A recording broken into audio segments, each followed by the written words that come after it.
كنت بخاف. أنا كنت بخاف من كل حاجة، من الرفض، من السخرية، من الفشل، ومن نظرة الناس. بس حصل موقف قلب حياتي. كنت في انترفيو شغل كبير جدا، شغل أنا كنت بحلم بيه من زمان. وأنا داخل ايديا بتعرق، قلبي بيدق بسرعة. وقتها كنت على وشك اعتذر وامشي، بس قلت في سري أنا وصلت لحد هنا، هخاف وارجع. دخلت واتكلمت بكل اللي عندي، كنت صريح واضح وصوتي بيرتعش، بس كنت صادق.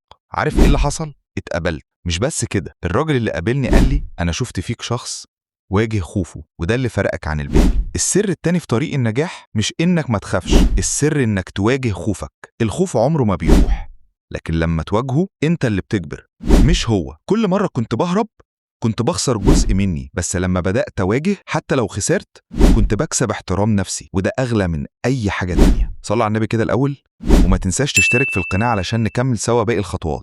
لسه اللي جاي فيه مفاجآت كتير. سؤال ليك، ايه أكتر حاجة بتخاف منها وعمرك ما واجهتها؟ مستني ردك في الكومنتات.